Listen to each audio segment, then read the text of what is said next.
solve large, intractable problems. It's a new venture altogether. Your brain is a wild horse there. Because remember, writing is not a team sport. You are not selling horse carriages when there are cars. I want to be known only as the trusted advisor. More like a tourist. Play to Potential podcast.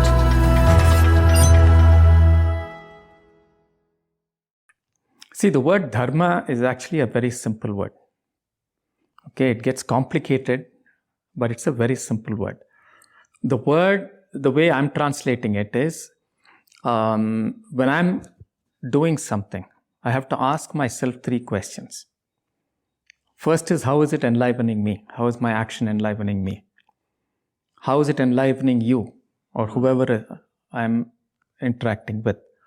And how is it enlivening the context that all of us depend upon, right? Which might be the earth, which might be a larger context.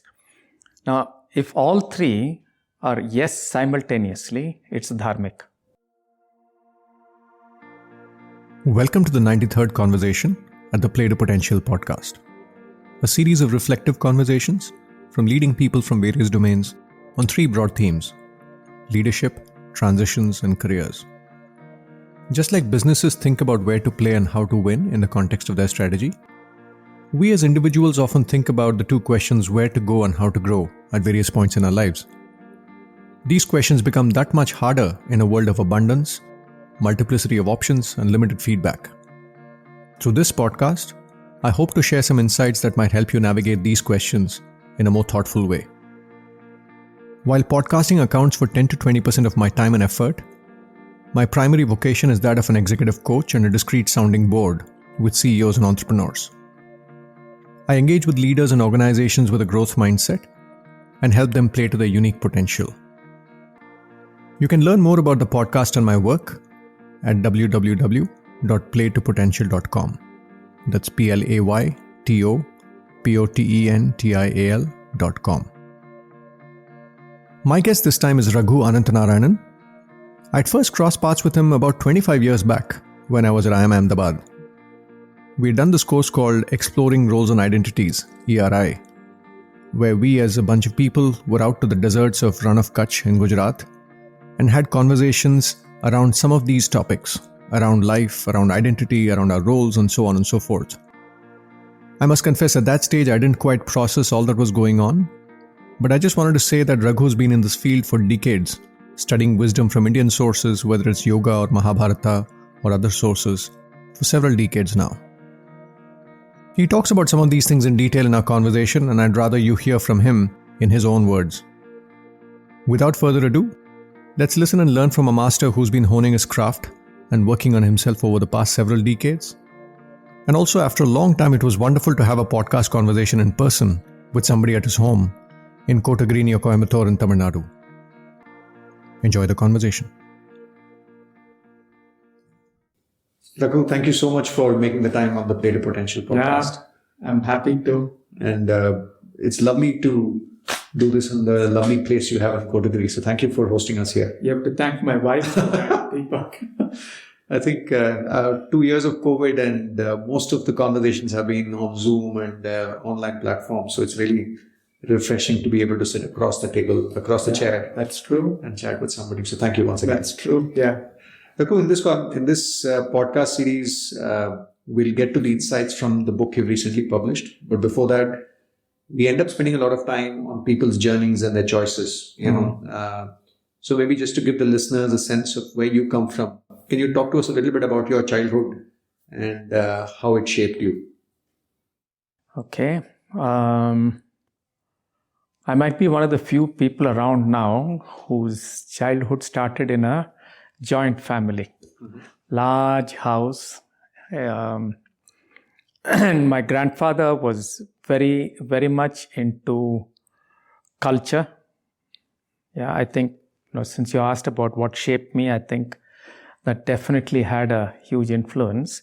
He was a very well-known author in income tax and things like that. But his passion was to look at artists. Like Chempai Vaidyanath Bhagavatar was somebody whom he patronized. So we'd have a lot of concerts of Chembai at home. There was a huge room in which people would gather and there were these concerts.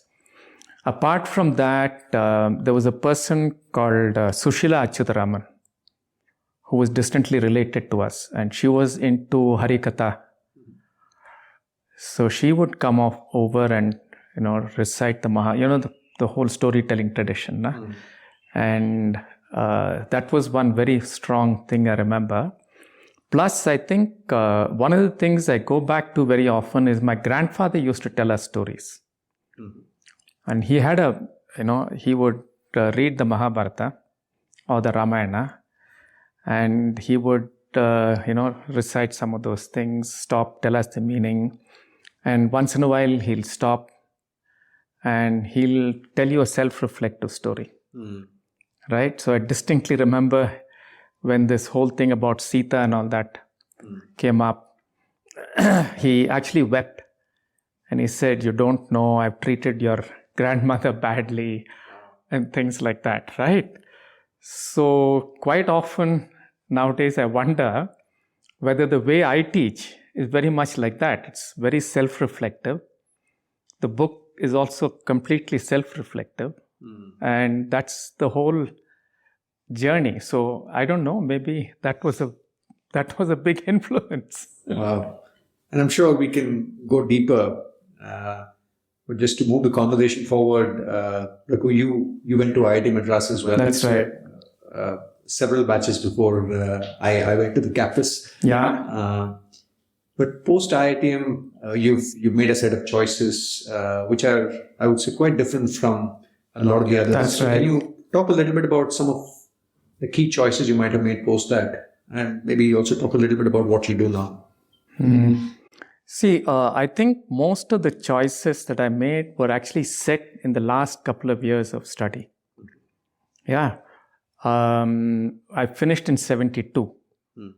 Right? So 70s were a very, very important time across the globe. Yeah. Because there were a lot of student revolutions happening all over the world.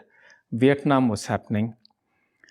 And I got to meet people who were part of the Vietnam resistance in America, who were traveling the world, who dropped into IIT. And these were very, interesting kind of movements. So at a time when the general idea in IIT is to go abroad, right? I was confronted with, really looking at, many of these influences, right? Which made me deeply question, what should I do with my life? Yeah, one of my friends was very interested in Sri Aurobindo. So we would read that together and things like that. So these were very critical things. And the other critical thing was meeting up with Dharampal. Yeah, unfortunately, not very many people know about Dharampal.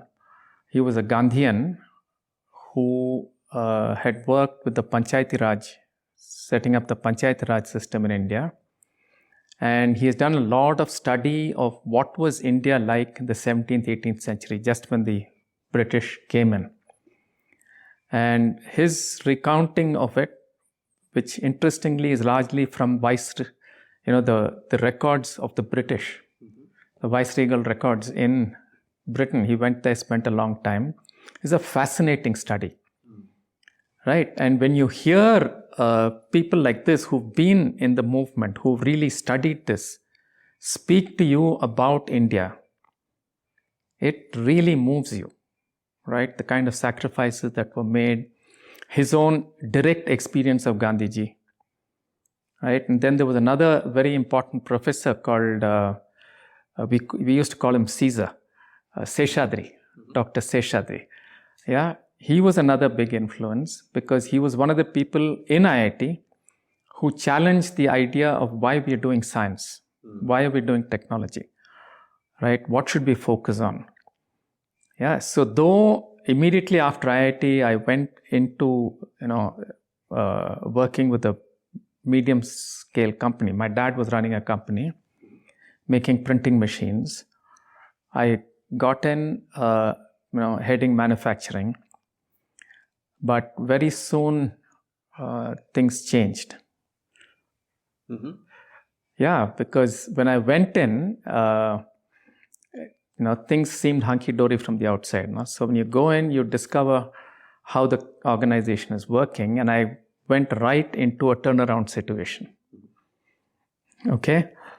And I did a lot of work on the shop floor, which is like bringing in flow manufacturing and things like that. My focus was operations research. Sure. So a lot of the work that I did was on that production, manufacturing. So I did that and did bring about a turnaround as far as the operations were concerned. So slashed down the turnaround time of manufacturing the machine to 1/3 of what it was and things like that. But the other thing that happened was I discovered how many mistakes my dad had made in running the business. And, abhipraya bhedam, like you call, na? So I had to leave. Mm. And that's when the choices became much more critical, right? And by that time, this whole Dharampal was in Chennai over a period of time, so constant engagement with him, plus other influences and things like that. So one of the critical things I think that happened, which really changed the course, was a conversation that I had with Dharampal, many of us, not just me, where he asked a group of us, what are you going to do with your education? Right? Are you going to run behind the tails of the West, or are you going to invest it in India? How do you make India great? Right? Can you do it by going abroad? What's your idea? Yeah? And also this whole question of what does it mean to be Indian? Mm. Right? And the necessity of going back to your roots in order to build, right? That you can't import ideas and graft them on a culture that is not compatible. So several ideas like this. Huh? So that's when one of the suggestions he made was that each of us take up an area of study, right? Go to a teacher, study for at least 10 years. Wow. Right? And study a text in depth, right? And see why it is relevant for India today, right? So his advice was very, very simple. He said, don't go and study to glorify India. Go and study to see if there is something real out here. Mm. Right? So many of us took up different areas of studies. I went into yoga, particularly to look at psyche, how the psyche works. My wife, Sashi, she was also part of this. There was a movement called the People's Patriotic Science and Technology. Mm-hmm. So she went to study Vastu Shastra. Mm-hmm. Balu studied Vriksha Ayurveda. MD Srinivasan went into studying Indian mathematics and science. Navjyoti went into studying aesthetics. Right? So it was not just me. Many of us. What's fascinating as I hear you, Raghu, is the pathway. Spend 10 years, go deep. There are no easy answers at the surface. You need to really go deep. It takes 10 years. And then see what you can do with it. That's right. It's such a refreshing approach to driving change rather than just running with it. Yeah, of course. And cutting to today, Raghu, you work with a lot of people on, one of the things that struck me when I was doing the research for this conversation is in your website, you define your dharma as helping people becoming a better version of themselves. Can you talk a little bit about just to understand the language when you say dharma? What do you have in mind when you say that, and how did you get here in your journey? See, the word dharma is actually a very simple word. Okay, it gets complicated, but it's a very simple word. The way I'm translating it is, when I'm doing something, I have to ask myself 3 questions. First is, how is it enlivening me? How is my action enlivening me? How is it enlivening you or whoever I'm interacting with? And how is it enlivening the context that all of us depend upon, right? Which might be the earth, which might be a larger context. Now, if all 3 are yes simultaneously, it's dharmic. And when you say enlivening, can you expand on that? Yeah, quite simple, yeah. You make cosmetics and you push somebody to wear cosmetics because the brown color will become white. This is not dharmic. Right? It might increase your profitability, but you're creating in the person who's using it a self-deprecating mind. Right? Half the stuff that is put in there is bad chemicals, might even give skin problems. How is this dharmic? Yeah, whereas Arvind Eye Clinic is obviously dharmic, no? The way they serve people, the way they work within themselves, it's a fabulous way of doing business. So any action, you can ask this question. It's not a difficult question to ask, but it's a difficult question to answer. Right? And it's very obvious that the earth, all the crises that we are facing today, is because enough number of people have not asked the dharmic question. And in your journey, Raghu, how have you gotten to defining what is your dharma, which is in line with? See, there are 2-3 parallel lines that I've been following in my life. The underlying question has always been, how do people work, right? What makes them tick? And things like that, because I was interested in that question for myself. And like I told you now, when I went into work, the first thing I hit was a turnaround situation. What I found there was that the mindset was impacting the business much more than the actual dynamics of the business, how things were understood. Now, after this, I got into a series of consulting assignments, all of which were turnarounds. Okay, so I worked with Paris Sugar. That was a turnaround situation. I worked with a yacht making company.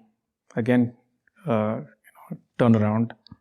Everywhere, it's very, very clear that the psyche of the person, how they look at business, how they understand the world, impacts the whole culture. Right? And that is very critical. So that was a very important question when I went into organizations.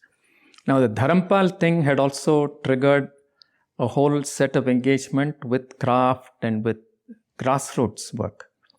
Yeah, I've done a fair amount of work with Dalit groups and with various developmental things.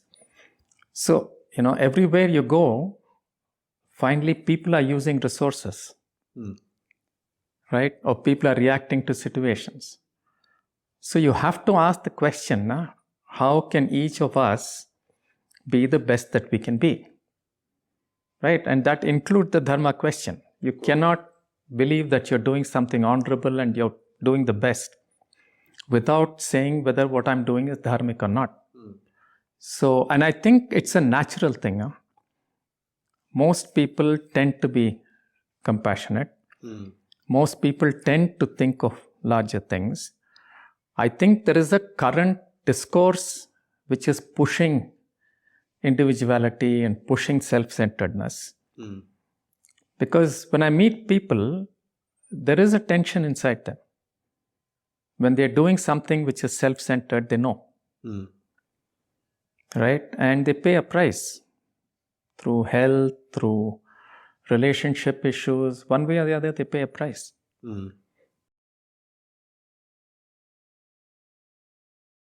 Let's move to your book, Raghu.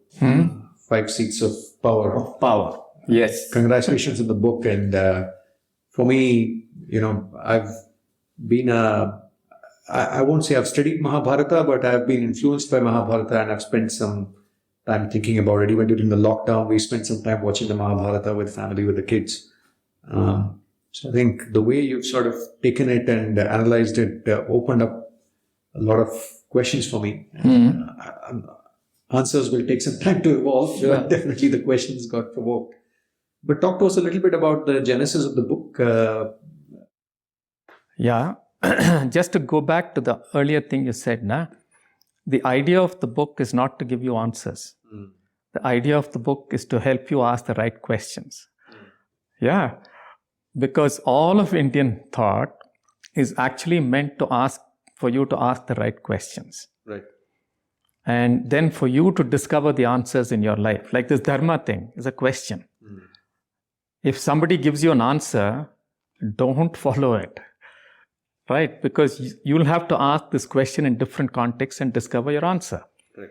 So my book, if it triggers questions, I'm very happy. If it gives too many answers, I'm a little worried. I think it did leave me with a lot of questions. Good.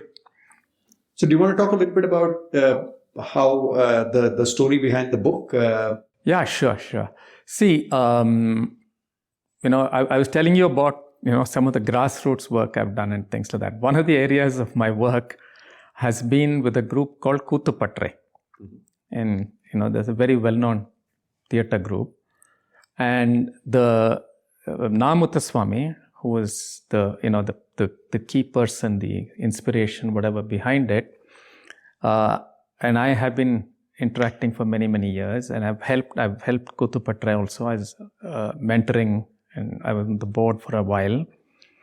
The central inspiration of Koothuppatrai is Tirukuthu and Bharatakuthu. And generally, people look at the village theatre as some archaic thing. It is not. When you go into it, it's a huge depth of understanding that these artists have. It's a sad thing that some of the best Kuthu artists today, for their life, for example, Kanappa Thambiran's son is an auto driver to make things meet, but he goes back for his performances, right? You speak to them about the Mahabharata. It's fascinating, the detail that they know it with, the way they talk to each other. And even that, even in our homes, it's quite common, My grandmother would say, Nada, why are you behaving like Duryodhana? Right? Or, why don't you be like Bhima? Right? So these characters in the Mahabharata are not in the book. They are in everyday reality. Right? And the Kuthu especially really goes into the depth of each character and looks at the human parallels. How these are part of one human being. Like for example, there is this whole tradition where the Mahabharata is supposed to be seen as something coming out of Vyasa's psyche. That's the ground. And there are two trees that are growing. One is the Duryodhana tree and one is the Yudhishthira tree. Right? Now, if you look at it like that, then the Mahabharata becomes my story. When I'm reading it, I'm Vyasa. I'm understanding it through my meaning making. So if I then start using it as a self-reflective process, right? It's extremely powerful. So then it's today's story. It's now story.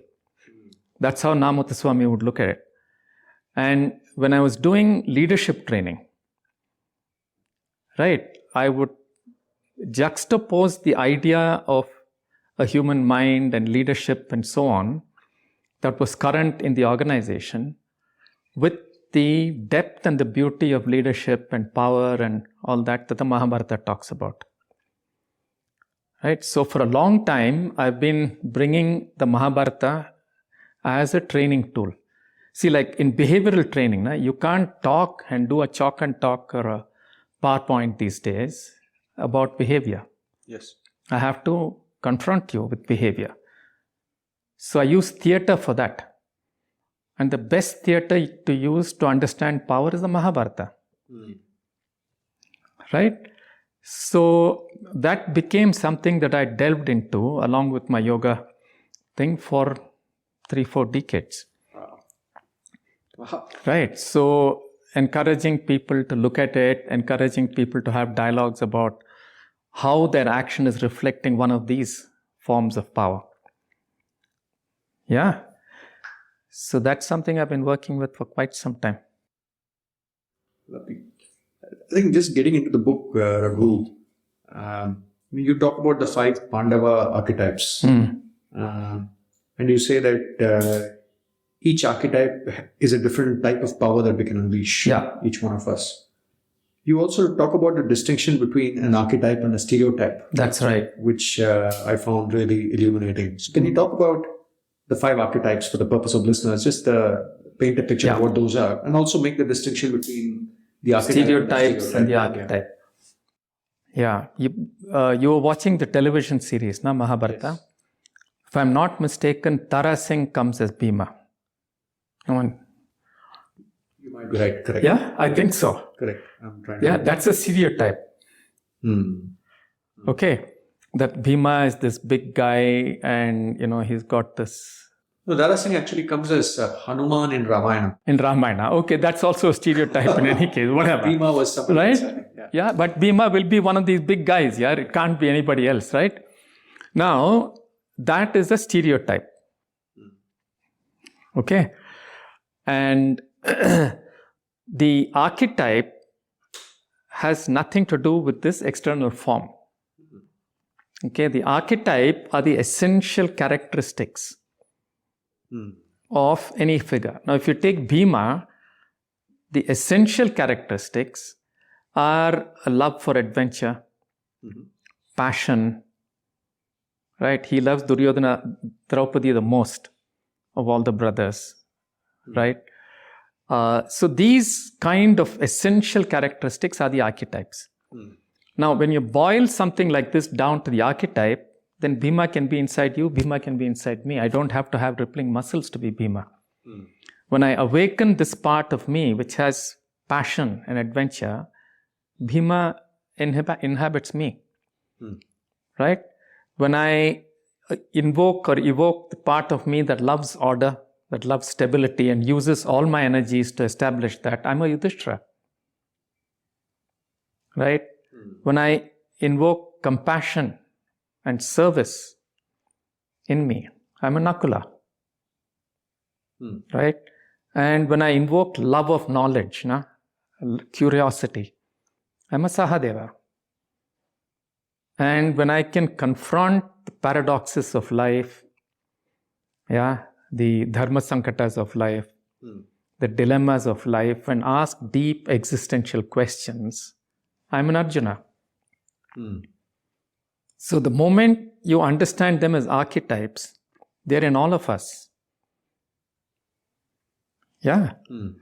And it's the book, it suggests, it's very clear in the book itself that it ought to be read like this.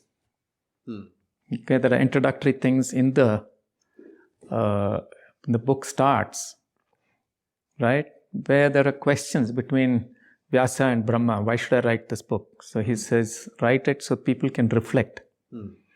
And he also says, write the book, replete with the rasas of life. Because people cannot understand the truth from the Upanishads and all these things.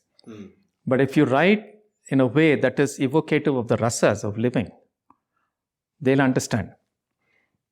So in the Mahabharata is, one of the most important psychologists in India, Girindra Shekhar Bose, has called the Mahabharata the most complete compendium of case studies. True. Right? So any human situation, you'll find a story which reflects the human situation. There'll be characters there who exemplify different types of behaviors. Right? So the whole book, is situations where there are different types of behavior. Dharmic behavior that is not dharmic.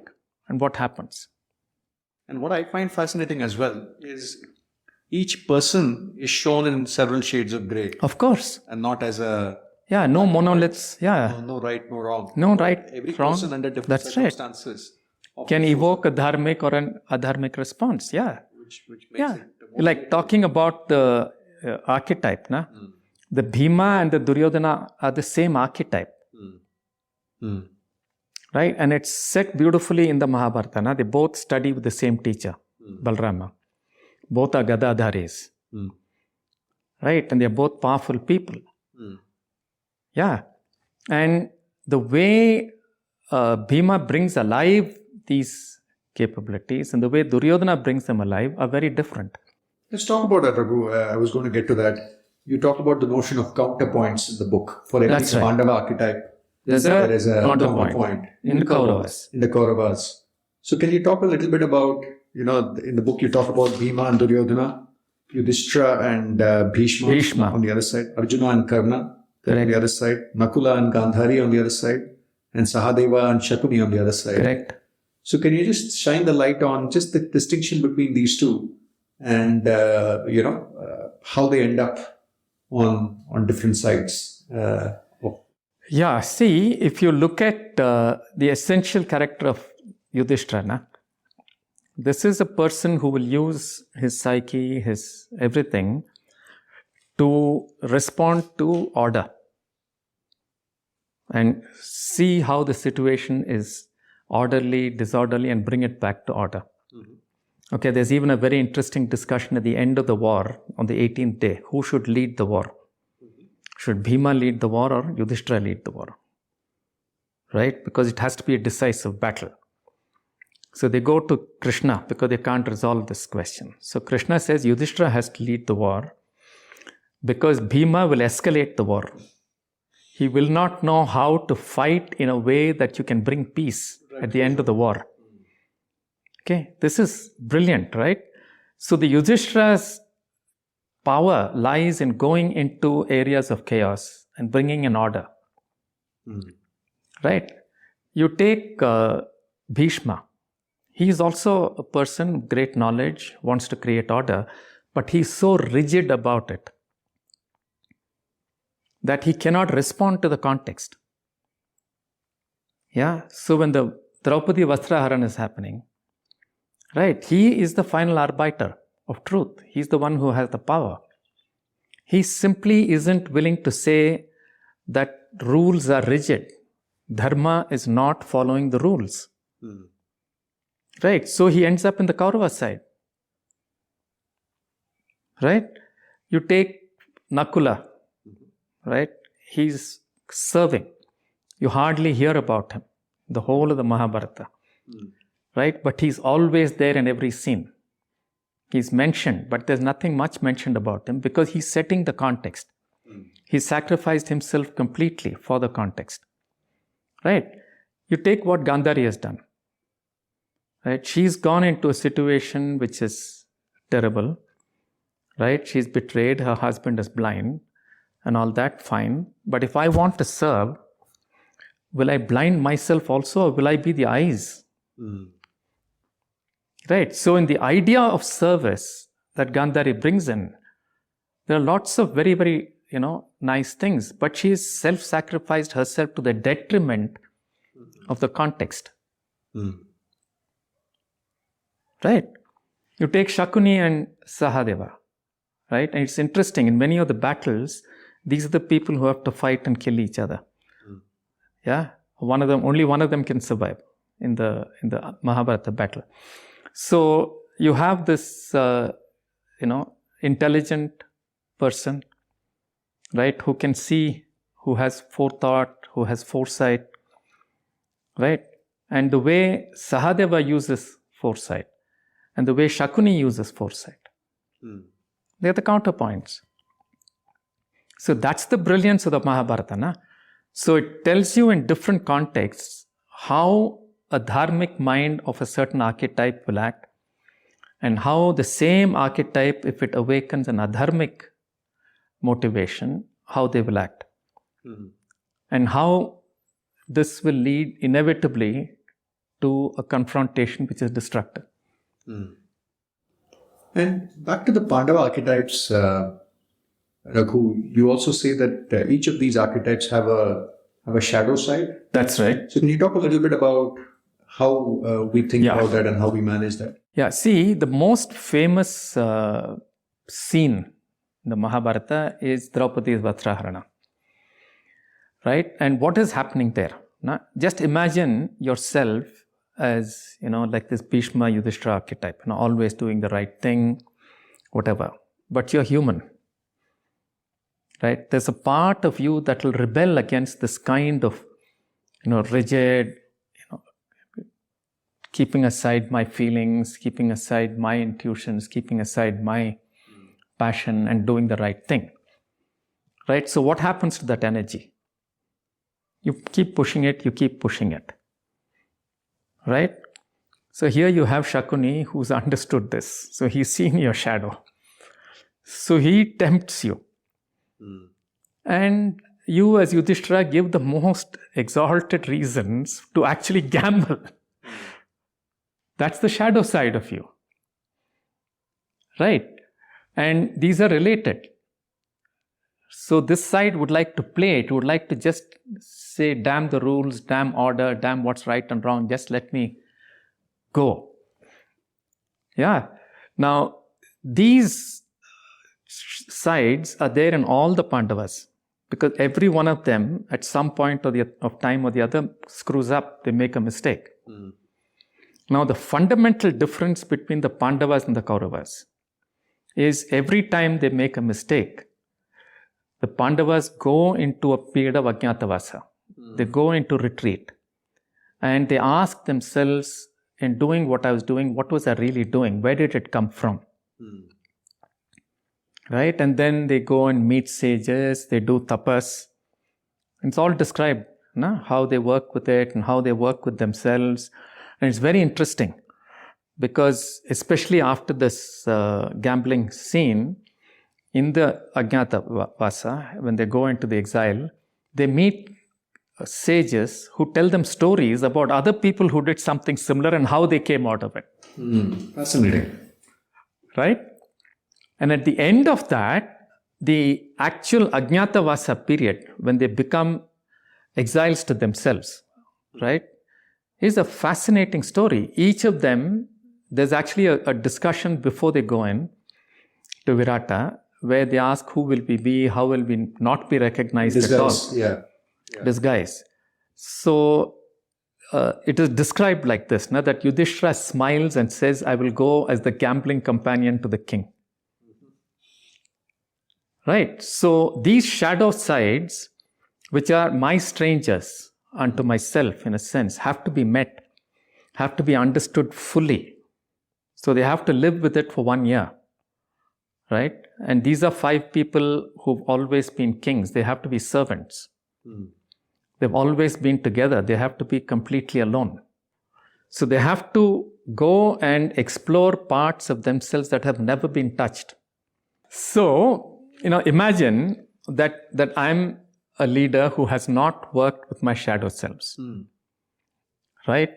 What will I do with my power when the context triggers the shadow, triggers the compulsive parts of me? They'll just come out. And I will use my power to justify it. I'll use it to cover it up. Right? And it's a disaster. Right? We've seen leaders, national leaders and so on, who have just been rampant with power. They have not worked with their shadows. Right? So the Mahabharata makes it very, very clear. Unless you have really, really worked with your shadow, you cannot enter a dharmic war. And bringing that to, let's say, contemporary business life, Raghu, what would the equivalent of an Ajñātavasa mean? Would that mean going to a meditation retreat? Would it be something else? No, going into Ajñātavasa in a current context would mean 2 things for me. I mean, most of the CEOs I've coached also, this has been my advice. One is, most people who come to a CEO level and very senior levels are fundamentally intelligent people, and they also have an ability to look at themselves. It's not as though they don't have that ability. But when you get these compulsions and the shadows opened up, they overpower you. They're more powerful than you. Right? So there are 2-3 things that are necessary. One, you have to have a daily practice where you set aside time to sit back and ask fundamental questions of yourself. Yeah, I call it the Arjuna time. Right? Every leader must set that aside and ask very deep questions. Right? Plus health and whatever, that's a separate thing. The other thing is, it is necessary to go on a retreat every now and again, to really pull out of what you're doing. Right? And go and do something that will really help you to touch parts of yourself that lie completely hidden in your normal everyday life. Yeah? The other is to read books like Mahabharata. Yes. Right? Not to read the usual thing that says this is how you have to be a leader, that's how you have to be a leader. Yeah, but to read a wide variety of things. So it allows you to reflect off your thinking and so on. And also do thought experiments. Right? Take up a situation and do a complete thought experiment. Yeah, different triggers will come up, right? So you take the thought experiment fully. Yeah, there are texts like there's a text called the Tripura Rahasya, in which the wife coaches the husband how to be a good king. Yeah? Isn't that true in all houses? Just joking. But this is an old book that tells you exactly how to do it. Yeah. And one of the things that is done is this whole thing of, the guy has taken on a few complete thought experiments where he lives one life out, he lives another life out and all that to understand fully. And I don't know if you've read the book Hermann Hesse's Siddhartha. There are these things where he uses this thought experiment thing fully. Got it. Yeah. So, but it requires courage. Right? And why a coach becomes useful is because when you do these by yourself, your mind can play tricks on you.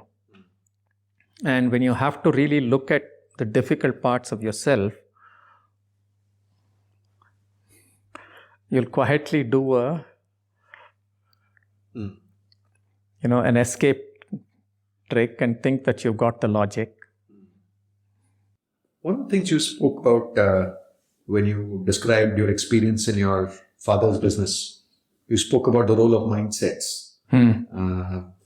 I think as I was reflecting on the book and the counterpoints, in my work as a sounding board, as a coach with leaders, sometimes, there is a mindset situation. For example, if I may take a thought experiment, imagine you've been assigned as a coach to a Duryodhana or a Bhishma or a Karna, or a Gandhari or a Shakuni. How does one as a coach help move them to the other side? You can't. See, one of the critical things in coaching, which comes in the Mahabharata itself, right, is unless the person has a question. That's why I said the question is more important than the answer. Unless the person has a question, you can't do anything from the outside. Right? And there is also, these scenes that are described when Krishna has a discussion with Duryodhana before the war. And, why don't you stop the war kind of a thing. Duryodhana tells him, I know who you are. I know what you're telling me. But my mind has become so completely caught with envy and with this enmity with these people. I can't do anything. I'm caught. Right? He's fully aware of what he is aware, but he's caught with the shadow, with the envy. In fact, there's a beautiful passage in the Mahabharata right early in the game when the Pandavas come out of the forest and then they meet the Kaurava brothers and then they are, I think it's in a place where they are learning things together and Bhima shows his power. And Drona says, wow, or something like, some scene like this. And then they describe that envy entered Duryodhana's heart. Right? He's called Suyodhan till then. Interesting. So that's the point when Suyodhan became Duryodhan. Wow. And Sushasana became Dushasana. Right? Now, when it enters, and it's not as though it hasn't entered the Pandavas at some point of time or the other. The Pandavas then question it. They go to a teacher, they go to a sage and say, hey, this is happening to me. So if that question has not arisen, you can't do a thing. Yeah. Coaching is only helping this person who comes to you as a coachee to really reflect and get insights into their own behavior. Yeah. Otherwise, coaching simply becomes what is called behavior modification. How can I be more powerful? So Duryodhana will go to somebody who will teach him how to beat up the... How to win. How to win. I don't think that is coaching. I wouldn't do that kind of coaching. Yeah, it might still be called coaching. I don't know in the current context how it is called. It might be. Because then the only thing I can do is, hone his skills, make him a little more cunning or something like that. Nah? But is that coaching? I don't know. Not in this context in any case. I want to talk about one of the other elements you addressed in the book, Dharma Sankata. You talk about that in several situations, and in a way you say that Arjuna archetype is a lot about confronting these Dharma Sankatas. That's right. Really resolving them. One of the other professors I've studied, a gentleman called Joseph Badaracco in Harvard, talks about this concept of right versus right. He says in leadership, it's not right versus wrong. Very often you have to choose between right versus right. So, what's your approach? Again, we can have a full 2-hour conversation just on this. But as advice for leaders on resolving Dharma Sankatas as they go through their journeys, what have you learned from the Mahabharata that can help leaders? Yeah, see, one of the things that has always troubled me, like I told you, is the current discourse, or till recently. Now there's a lot of people who are talking about contextual intelligence and all that. Last 5-6 years, the idea of a leader being a powerful leader, a Bhima type leader, comes from a military understanding of leadership and all of that. And I'm sure you know this now, that most books on management have actually come out of studying war and war theory. So, words like progress, right? All the strategy, all the critical words in management are all drawn from war literature. As an aside, my father-in-law is a retired brigadier in the Indian Army. So I've also had conversations about leadership in the army versus... Yeah, I have questions about leadership in the army and team building in the army. We'll come back to that. Yeah. And also, I think the colonizing, last 200 years of colonization has also given a very different idea of leadership as fundamentally plunder and acquisition. Right? Now, the Indian idea of leadership has always been somebody who can deal with Dharma Sankata. Okay, Vikramaditya is the original model. Okay, and I'm sure all of us have read Vikramaditya and Vetalana. Yes. Every story is a double-bind dilemma Dharma Sankata story. And how he resolves it is what shows his wisdom. Right? To solve a Dharma Sankata kind of a situation requires wisdom. Right? It's not other capabilities. It also requires a deep understanding of the situation, of the various forces in the situation and how to balance them. Right? The word mandala, for example, which is the word in India that's used for any, Chola Mandalam. The word mandala means there are diverse forces that have to be brought into coherence.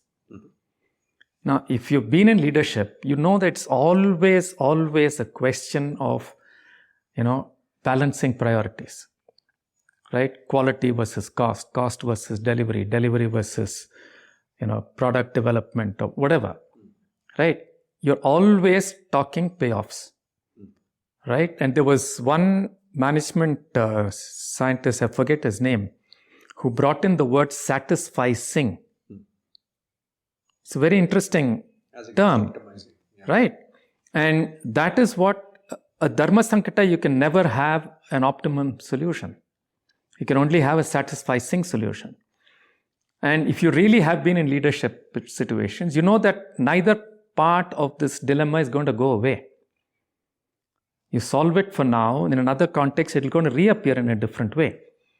So wisdom lies in how beautifully you understand this context and how you solve it, right? In a way that it is most coherent. That is leadership, right? I have a big problem with many of the current ideas of leadership, right? Every leader knows this here, right? Long term versus short term. Right? Everything you answer has this kind of, these are not binaries, right? These are two sides of a polarity, and like a magnet, they'll always be there. You try to cut it, you'll have a north and a south again, no? So that's the difference between great leaders and successful leaders who don't leave a great company behind. If you look at, if we persist with this, Raghu, the leaders who are good at resolving dharma sankata versus those that struggle with not. it, is there something that's common to some of these leaders who have that wisdom? Yeah. See, there are 2-3 things that I find with leaders who are capable of looking at dharma sankata. There are also people who understand different types of power, who are not linear, who are not one-dimensional, right? Who actually understand that different contexts require different parts, which is the 5 seats of power types, no? Very often I find that these are people whose reading is very wide. Yeah, they are phenomenally well-read. So it becomes possible for them to model a situation, right? Not in the terms of the situation, but to use something else to change. And that helps to change the paradigm, right? So they actually have a kaleidoscope kind of possibility of different associations, right? Many of them have an aesthetic sensibility, right? The people who know music, or people who know art, or interested in it, right? Many of them are pattern thinkers. And that's not very common, right? They can actually think systems. They can actually think systems, not systems thinking whatever, not a force thing. They actually see different parts of the puzzle and they can play with it. This is your host Deepak Jayaraman. I love the point Raghu makes about having different mental models and frames from which we see a situation. Something similar came up in a different context in my conversation with Ashish Dhawan, philanthropist and former private equity investor at Chris Capital. When I asked him about what it takes to be a good private equity investor, he spoke about how it's critical to be a macroeconomist and a historian in equal measure. You have to be a big picture person, almost a macroeconomist and a historian. Macro, because you got to understand, how the economy works, different sectors, what the drivers are, and at a very fundamental level, have a sense of that. But a historian, because you have to understand, how industries have developed over time, how market cycles have played out, having that perspective of how it's happened before, how bubbles got created, what were the best times to invest. So I think having historical perspective, I believe, is absolutely critical. And being a little bit of a big picture thinker is important. You can't just say, I'm looking at this company and doing due diligence. You get too narrow and you lose the forest for the trees. in a sense. So I think having that trait is important. I guess all of us have a certain lens with which we see the world, given our training and early wiring. To Raghu's point, it's critical for us to get exposure to different ways of looking at the world and form our mental models. If you want to dig deeper into this notion of resolving dharma sankatas, you might like my conversation with Sir Andrew Lickyeman of London Business School, who was on this podcast earlier speaking about the notion of building judgment. If you're deriving value from the podcast, do take a moment to rate and review on Apple Podcasts or Spotify or whichever platform you use to consume the content. It will make a big difference to us in terms of people discovering us and speakers building trust with the platform when they decide if they want to appear on the show. If you're deriving value from the podcast, do take a moment to rate and review on Apple Podcasts or Spotify or whichever platform you use to consume the content. It will make a big difference to us in terms of people discovering us and speakers building trust with the platform when they decide if they want to appear on the show. Let's now get back to the conversation with Raghu.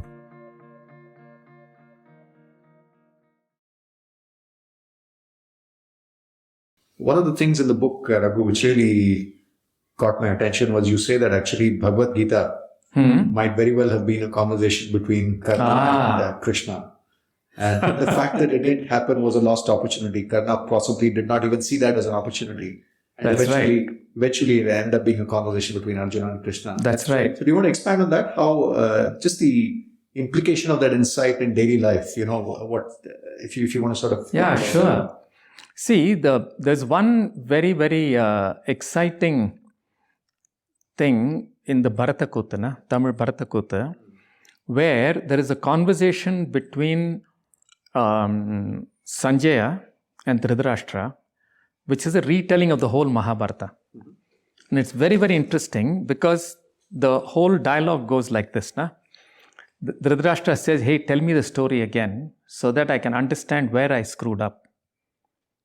Okay, so Sanjaya goes through the whole story. And he goes step by step. He says, that is where I lost the war. Yeah, he goes through this thing of his son having, been envious. And he comes and talks to Dhritarashtra from that envy. He says, I lost the war then. And like that, he goes through step by step. Each step where if the Kaurava side had responded differently, there would have been no war. Okay. Now, if you look at the character of Karna, he's a Pandava, right? But abandoned, and he holds deep, deep wounds, right? Of orphanhood, of honor, and things like this. And there are many stories that tell you how he's actually a greater warrior than Arjuna in many ways, right? He's much more capable, right? But there is this deep anger and angst and hurt in him apart from his other greatness. And if you look at many situations, you'll see that people with tremendous capability but with a deep wound have used all their capability in vengefulness or in some way to keep compensating for the hurt, never healing the hurt. Right? Now, if Karna, who is very, he's very alive today, okay? Every person with a grouse about us and them is a Karna. Yeah, every person who feels deprived or denied or discriminated against is a Karna. Right? And these are people with lot of ability, lot of capability, whom society has said, because you're not of certain pedigree, your beauty and your capability will not be honored. Right? And almost every crisis today, you can trace it back to this kind of a violation of human beings, right?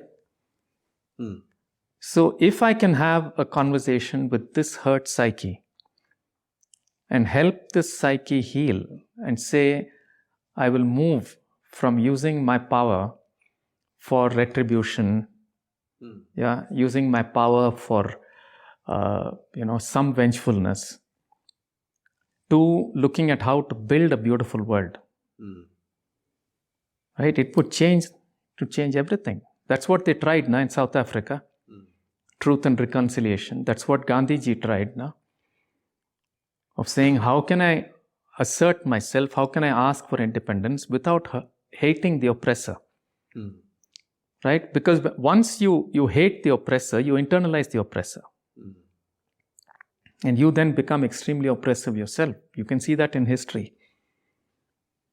Right? So this conversation is waiting to be had. Yeah? And if enough people who are suffering from the reality of all colonized people in the world are waiting for this dialogue. Fascinating. Right? And then they become the oppressors, or many of the people in the so-called West who have misused their power, you go back, they will have a story of vengefulness, of hate.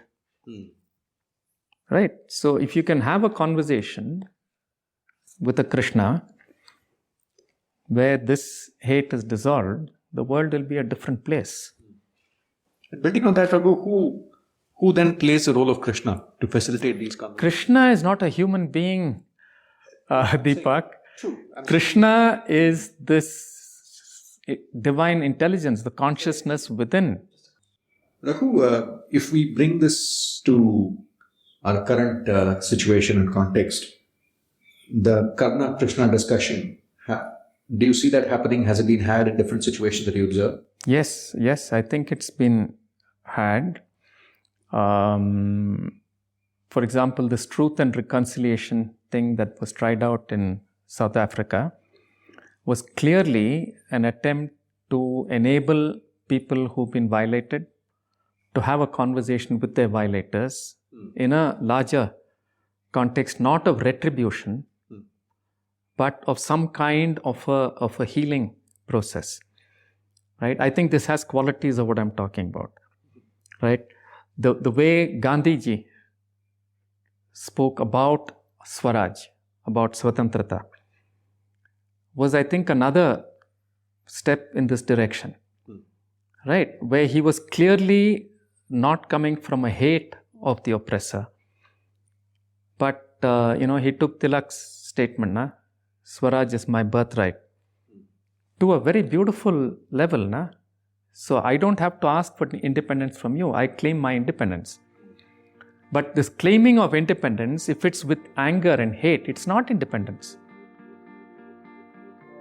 I want to pause here and play a small clip from Dr. Ramachandra Guha, who made a similar point at the podcast about what Swaraj meant for Gandhiji. For Gandhi, political independence meant nothing at all unless it was accompanied by religious harmony, caste and gender equality, and the development of self-respect in every Indian.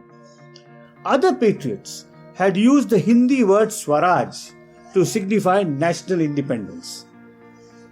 Gandhi made Indians aware of its true or original meaning, Swaraj, or self-rule. Fascinating. Fascinating. That is Gandhi in his own words. And that's also why, as I told you a little while ago, I don't believe in saying this is the most important thing, this is the only cause, this is the one route to success. Let's get back to Raghu now. So there is a deep healing of wounds here, and a listening to a voice which helps you dissolve this anger, dissolves vengefulness, and so on, right? Martin Luther King has talked about it. There are people today working in the Israel-Palestine context who are speaking about similar things,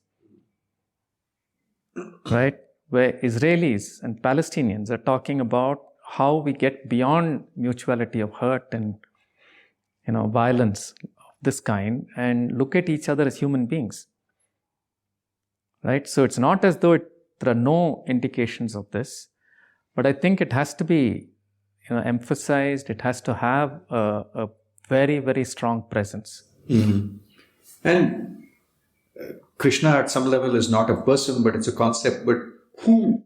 No, more than a concept. It's not just a concept. See, when I dissolve my sense of self, see in the yoga tradition, this is very, very clear. And partly this is what is discussed in the Bhagavad Gita also. Na? When the sense of self is dissolved completely, then the mind becomes silent. Right? In that silence, there is the voice of pure intelligence, of consciousness that can be heard. That voice is the voice of Krishna. That is Krishna. Right? Now, it is portrayed in a human form for the dramatic thing and to build up that whole context and so on. And also now, if you look at the Indian context, all the gods grow with you. Right? So, Krishna initially will be shown as this little guy who loves butter, and so the child can relate to this. But you're also told that these are the Kalyana Gunas. Now, these are all the most beautiful qualities of this child. Then he becomes an adolescent, right? And then he becomes a young person. Finally, you're told that Krishna is the deep indigo color of the sky when there is no moon. So you're having a conversation with that, whatever you want to call it, Krishna. So you call it Krishna, right? You're just referring to this color, to dark matter.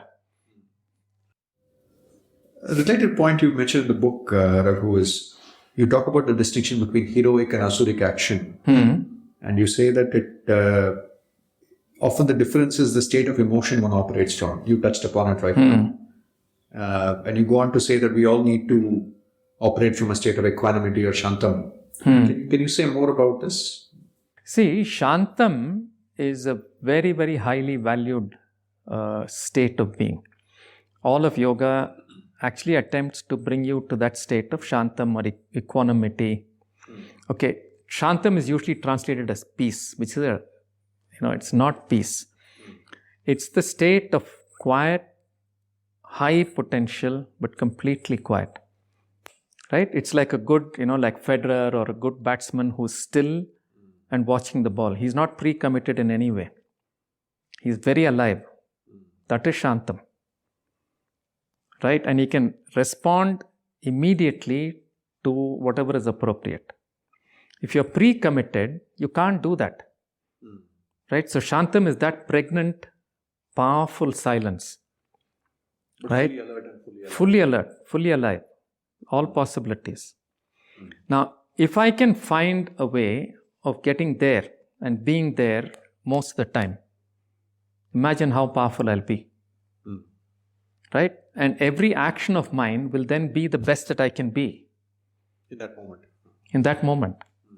Right? But most of us are caught with conditioning. That's the compulsion, compulsiveness and all that I talked about now. We're caught at different other states which are much more suboptimal than this. Right? So shantam is a very, very prized way to be. I mean, Chanakya has written a book on why a leader should be a yogi, why a king should be a yogi. And he's written about yoga and he emphasizes this. Right? How does this person stay in shantam? And then when you're adjudicating, you're going to be as wise as you can be. When you decide to fight somebody, you know whether it's a real fight or a self-acquisitive fight. Right? So if you can be in shantam, the chances are you will respond from a deeper intelligence. That's the Krishna voice that I said. But if you're not, the chances are you're going to respond from a self-centered space, either in pleasure seeking or pain avoidance. Right? Either acquisitive or violent, reactive. Any action that comes out of self-centeredness will turn out to be asuric. It's not dharmic. And for busy leaders in the corporate world, you've done a lot of work with leaders in the corporate world. What do you advise them to start, at least to go in the direction of accessing Shantam? What are some of the practices that you have? I think there is a greater and greater understanding today that mindfulness, at least, is understood as an important thing. Right? And I know a lot of leaders. I've had a long conversation with what's his name? Bansi. Who's that guy? Yeah, he's there in the book also. Vallabh Bhansali. Yeah, I've had a long conversation with Vallabh Bhansali. Now, he talks about the importance of Vipassana meditation and how it helped him as a human being. Right? There are many younger people, Vellayan, whom again I've interviewed in the book, he speaks about how much he's been influenced by Sadhguru. Right? There's a Mustafa, whom I discuss with. Yes. He speaks about how studying the Quran in depth has helped him to understand how to make decisions. And his life is a very interesting life. PC Mustafa of ID Yeah, Foods. PC Mustafa, Yes. ID Foods. Yeah, phenomenal. Right. So there are many people who have this in them. They know that they are gifted. Something in their life has told them, I must use this gift in ways that are dharmic, that help people. Right? And the leadership that they exhibit, the way they deal with people, is of a different order. Yeah, there are other people whom I've seen, whom I've met, who got triggered by, an opportunity in the market or this or that. Right? Their approach definitely has an acquisitiveness where utilitarian philosophy, using oneself as a tool and using other people around as tools, predominates. I don't see these organizations, unless there is some big shift that happens, becoming institutions. Like the Tatas, for example, you see them describe many of their decision-making processes. It's profoundly human. It has a huge dharmic underlying thing around it. They might make mistakes here and there, that's fine. Sure. Yeah, but most of the leaders I've met there have this ability to be self-reflective, to ask the larger question and things like that. Yeah, and I'm absolutely certain if the world has to go forward from where we are now, unless there are many, many leaders of this kind, you cannot look at a meaningful future. We are at the brink. This is your host Deepak Jayaraman once again. I love the metaphor of sport. Every moment is almost like facing a new ball in cricket.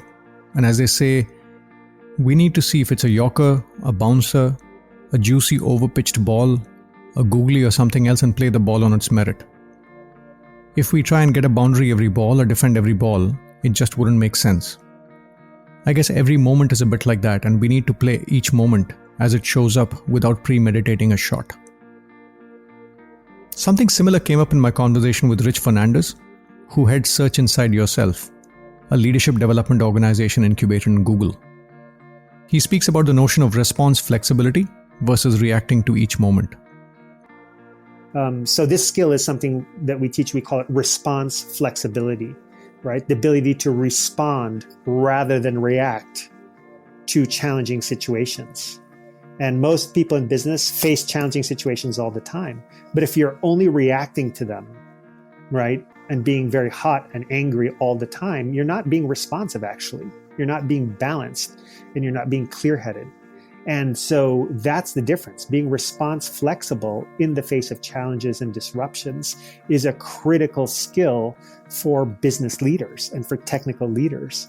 And yes, it does very much have to do with your own internal landscape. And that's why we call the curriculum Search Inside Yourself, because we believe that to be an effective leader and a thriving person, what more, you need to develop those skills of awareness and self-knowledge and self-management in order to be effective.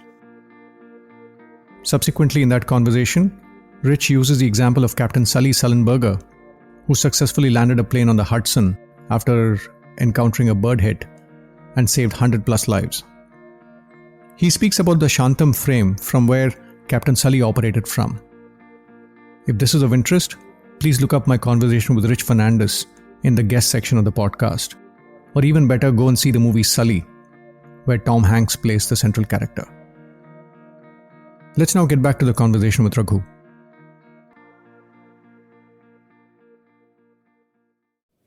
Raghu, you've been doing this work for the last several decades, 4 decades. When we look at the paradigm of leadership today versus maybe 2 or 3 decades back, I think you alluded to it in the conversation, sort of the military kind of style to what we need today. When I looked at the Mahabharata Pandava archetypes, I got a sense that the relevance of the Nakula's style of leadership as compared to the Bhima style of leadership is a little greater. Can you talk a little bit about how the leadership ask has evolved over time? Yeah. The state of business. See, I think all the 5 powers that we're talking about are critical. And if you look at organizations that have lasted for a long time, either by design or by luck, the right type of leadership has come up and somebody has recognized it and celebrated it. Right? But what has happened is that the popular discourse and the popular idea of leadership till I think 20-30 years back has rested largely in the colonizing kind of thing. Now you go, you capture market, this capture and market share and all of that. This Pepsi versus Coca-Cola model, right, has been very prevalent, right? Now, when you're constantly looking at this, and you're saying there's danger, you tend to forget a lot of other things, right? Whereas when you take a Tata's, for example, when they say we also make steel, they mean it. I don't think many people know that the first people in the world to say, let's bring a social scientist to an organization to see how to build culture was the Tatas. That is Nakula leadership. Where you really understand the value of people and you invest in them for the long term. Right? Now, very obviously, last 20-30 years, innovation has become very, very critical. So you see a lot of places, like Microsoft and things like that. The real leader is a Sahadeva. But he has a Bhima type person who is doing the marketing phase, but the real power, the access to the power is in the Sahadeva type of leadership. Right? My feeling is that with the fast pace of change in the world and things like this, the Arjuna, Nakula, Sahadeva will gain prominence. Right? Contextual intelligence is going to become very critical.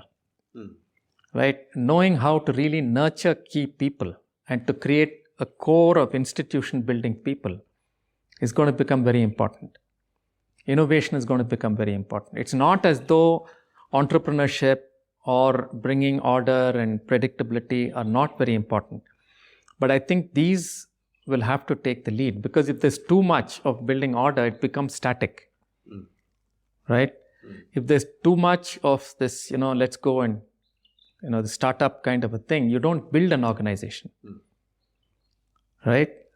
The organization building comes when all 5, in a sense, dance with each other. But I think long term, you have to invest in key people. Right? The faster the reality changes, the less you're going to be able to collect knowledge and collect ways of working and what they call site technology. It will all be in the heads of people. It's only when you have the same thing happening over a long time that you can convert it into SOPs and this and that, and knowledge can get spread. But if you're going to have to keep innovating, keep changing, it's people who are key. And in the book, along similar lines, you talk about the ABCD of timeless leadership, which I found, it felt easy to absorb the way you sort of framed it.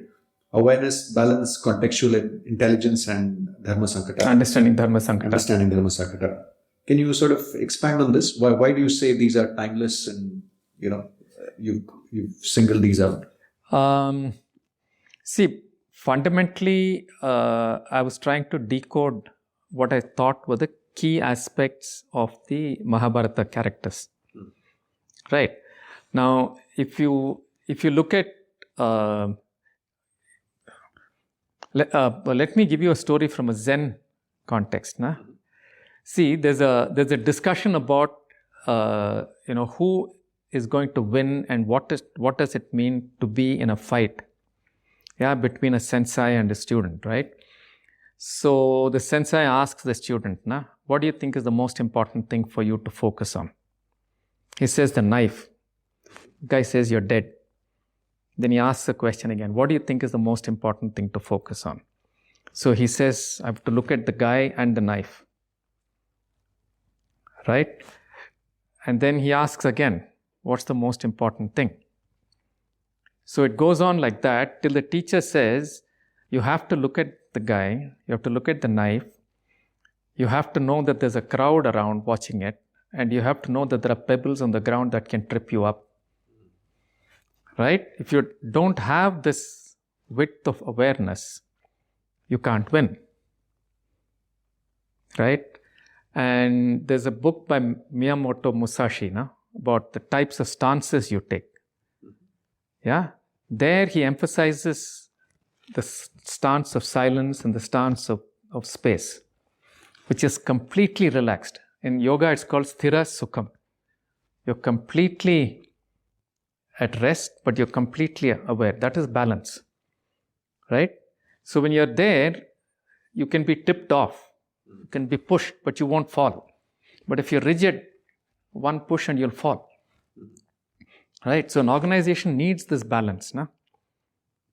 Right? State of equilibrium. A state of equilibrium, peace, but readiness. Sthiram sukham. Right? And contextual intelligence is obvious here. I mean, if I don't know the trends, right, you'll be like Lehman Brothers, You'll be preparing, one of your friends must have been doing that, the PPT, the famous PPT that was supposed to be presented next week, right? There were beautiful PPTs being presented about the long-term future of Lehman, except that next week it didn't exist. Yeah. So contextual intelligence is very, very key to know what are the macro trends, what's going to happen, how things are going to move. And now business becomes more and more complex, From exchange rates to war and this and that. Right? So if you don't have contextual intelligence, how do you navigate? How do you make choices?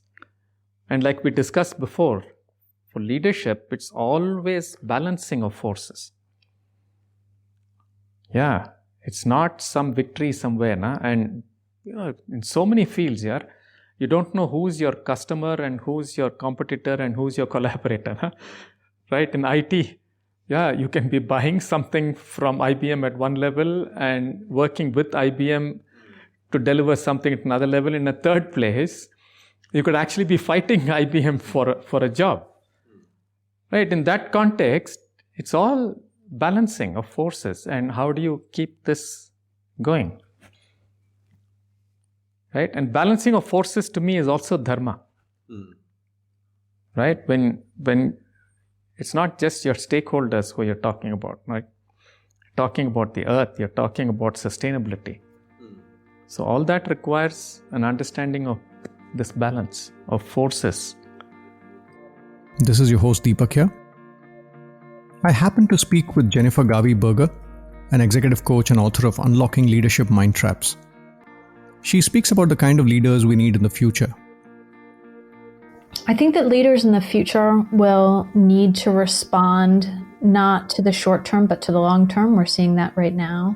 Not to the disconnected, but to the interdependent. I think leaders will need to respond with their whole selves, their mind, their bodies, their emotions, and to the whole selves of other people, their minds, their bodies, and their emotions. And in a much clearer way, away from competition, which has often fueled humans and organizations, and into a deep sense of interconnectivity, because here we are all together, and trying to find a way for all of us to thrive is going to be every leader's job into the future. And as you look around, Jennifer, any role models you see while it's still early? Any role models of leadership that you see emerging as you see different people deal with this crisis that's in front of us? I mean, I have a bias here, but I'm just finishing a blog today that highlights Jacinda Ardern, the Prime Minister of New Zealand, who has had to face more crisis in her time as Prime Minister than other New Zealand Prime Ministers have had to in many, many years. And I find her blend of clarity, humanity, and experimental approach, I find that refreshing and incredibly helpful for what great leadership looks like in the future. This does sound quite a bit like a combination of Arjuna, Nakula and Sahadeva, as Raghu mentions. Let's get back to the conversation with Raghu.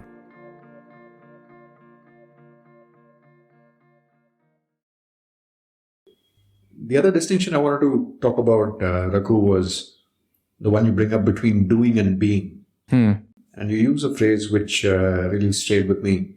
You speak about being as a regenerative process, something that heals and nurtures. Can you speak about this and how that manifests? Yeah. See, I was talking to you about the state of Shantam. That's available to all of us. When we sleep, deep sleep, we actually get into the state of Shantam, except that we're not aware of it. Yeah. That is when, even biologically, that's when your regeneration takes place. Right? That's when healing takes place. Your brain gets reordered and all of this kind of thing happens in deep sleep. Right? That is when you get in touch with your being without any external pull or push or any disturbance. Right? So in the Gita, when they talk finally about sannyasa yogam and then Arjuna goes into battle, he is in this state of Shantam. He is in the state of quietude inside while being prepared for battle. Right? So he's not depleting his energies. If I'm in the doing mode, I'm using my energies and then I have to come back to be replenished. But if I can be anchored in the being, in the quietness while I'm acting, I don't get depleted. Right? I can maintain intensity for a long period of time. Yeah, I can stay in dhyana for 3 hours like it is recommended. Yeah, and I'm sure if a leader can really be in dhyana on his most interesting and difficult problems, he will get insights from an intelligence much bigger than himself. And how does one get there, Raghu, to ensure that you're operating from a state of being? See, you have to look at the Mahabharata as a text of yoga. In fact, the first text that discusses ideas of Sankhya and yoga and all that is the Mahabharata. And between stories, between many things, there are lots of key ideas of yoga that are discussed. Okay, in the last discussion between Bhishma and Yudhishthira, a lot of ideas of yoga and all that are discussed. The practice of yoga is the practice of how do you get a mind which is normally external, normally depleting itself, to quieten itself and become capable of dhyana. That's the key aspect of yoga. Right? I think anybody who wants to seriously look at business, use of resources of the world, seriously look at science, has to understand this mind. He has to develop this mind, which means he has to practice some form of yoga and come to this mind, which is capable of this kind of insightful looking at a problem.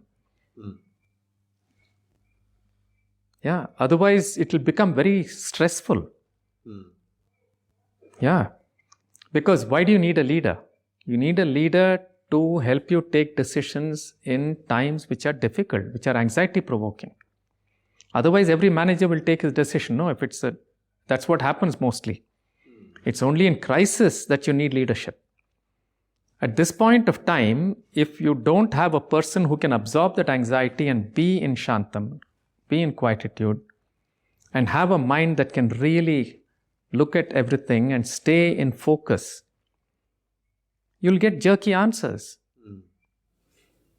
A related thought, Raghu. Even Chanakya says this, by the way, not just me saying it.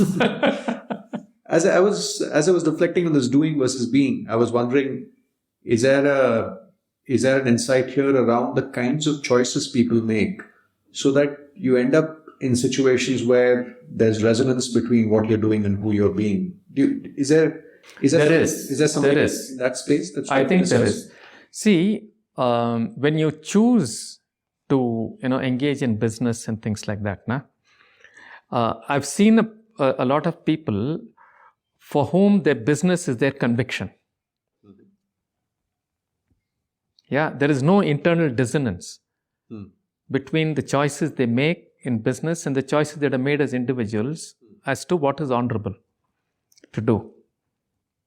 Right? This internal coherence brings a lot of things with it. It brings the ability to be calm. It brings the ability to be clear. Whether you have one battle won or not, you know that you're doing the right thing. Yeah. So these kinds of internal coherence is what leads to being and doing being in harmony. When this internal coherence is not there, you do, I'm sure, because I've talked to many of these leaders, they experience internal dissonance. And they will tell you sooner or later, you know what, I'm doing this, I'm compelled to do this, my heart is somewhere else. So when I talk to many senior leaders, I find this, one set of leaders for whom what they're doing comes from conviction. The business they're in, what they're doing comes from conviction. They can deal with failures, they can deal with stress with a much greater degree of internal anchorage and internal coherence than people who don't feel this. So this is being and doing in harmony. Whereas where a person's internal conviction is not very strong, and they're doing it for the money or they're doing it for something else or position, whatever, right? And they really want to do something else. So in the conversation sooner or later, I wish I could be teaching, I wish I could be doing something else. And classically, I'm sure you've experienced it too, this happens around 35, 40. Yeah. People are calling it midlife crisis, and I don't see it as a midlife crisis. You've got into work when you're in your 20s because of so many compulsions, right? And initially, you want to be competent, you want to do this, that, and the other. So you're actually working at that point of time for external reasons. And you know that if you have to succeed, your satisfaction is not as important as how satisfied your boss is with your work. Right? So you're working for recognition, not for meaning. Right? Once that threshold is crossed, you've got your one car and 2 houses or whatever it is, then meaning starts becoming much more important than all this. Then this doing, being stuff starts surfacing. Right? And that is called midlife crisis. It's really that this person knows exactly, at 40 you know what you're capable of, what you're not capable of. At 40 you know the world pretty well. And you know yourself to some extent as well. You know yourself quite enough, man. You've done enough things, you've failed, you've succeeded. Yeah, you know your competence. So then you've also got a certain level of stability by that time, right? So then you start asking this question, what should I do for the rest of my life? What will give me meaning for the rest of my life? And if you find that, there will be all this, work-life balance, this being-doing balance, all that will happen if this coherence happens. If this coherence doesn't happen, it will always be a question. This is your host Deepak Jayaraman here. When I'm working with a leader, an exercise we often do is making a to-be list. We often have a to-do list which speaks about what all we want to get done in a day, but often that doesn't quite address the state we are in when we do those things. I ask the leaders to pick one or two elements in a to-be list. To be generous, to be compassionate, to be thoughtful, to be still, to be mindful, to be kind, to be tolerant, and so on. You get the broad picture. Again, this is not a long list, but a couple of things that you want to bring to your attention time and again as you go through your day.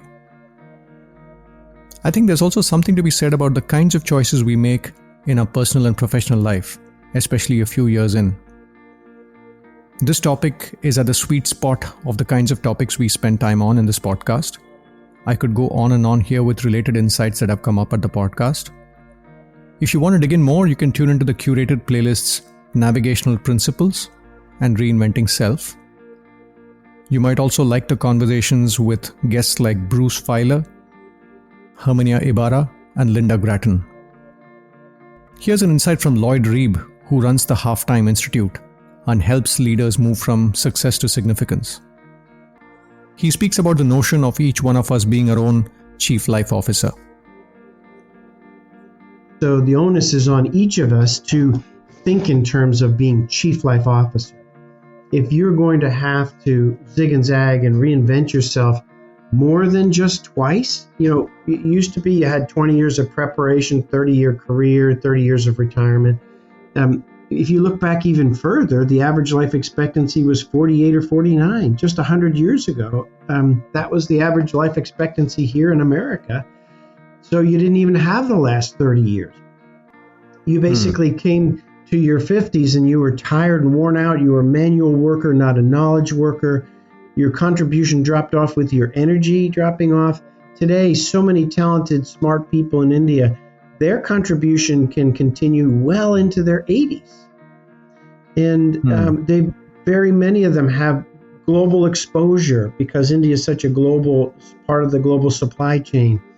And so it's true that they're going to have endless opportunities going forward. And the more opportunities you face, the more important it is to know who you are, what you care about, why you do what you do, and to have some metrics along the way, and then to revisit that plan. One of the things that Peter Drucker challenged Bob to do early on was to create a life decades exercise. And that was to start with the current decade and define it using a single word or two. Now that takes a little bit of difficult thinking, right? To describe the current decade of your life with a single word or two, and then to go back to the decade prior when you were younger and describe it with a single word or two and how you spent your time, and then go back a decade earlier. Pretty soon you're in your teen years. But the power of the exercise is as you look forward and you describe the next decade of your life with a single word or two, and then 2 decades after that, and all the way into your 80s or 90s. And what happens is it starts to provide a trajectory in your mind, and you start to realize that you have agency, you have responsibility to be planning and thinking about the future. So with so many options comes the responsibility to learn both the leadership and the intentionality and the skills to be an effective chief life officer. You can no longer rely on your company to map out your life for you.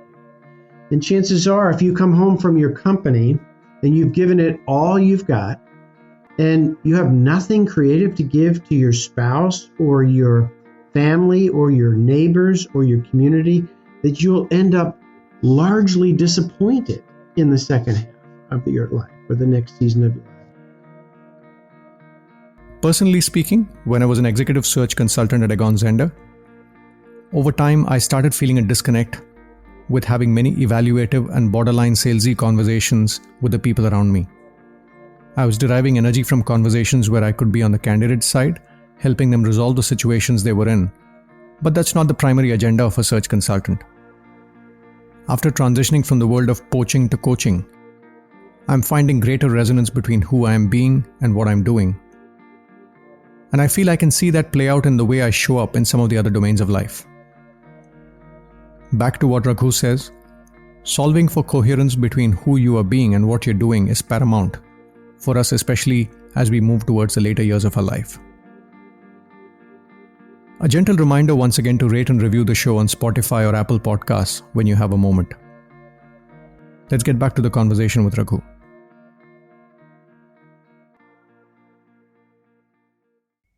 Raghu, one of the themes I'm curious about in the podcast is around transitions, both organizational transitions and leader transitions. In the book, in one of the sections, you say that organizations often praise the Bhima types or the Sahadeva types. They're often visible and they're celebrated.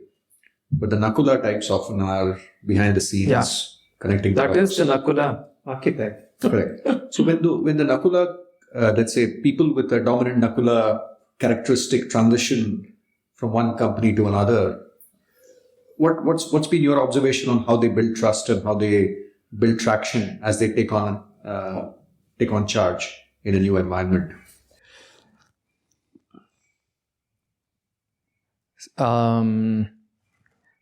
See, there are a couple of questions that come to my mind in what you're asking now. One is, has an organization selected you and said, I need you, a Nakula type, to come in? Yes.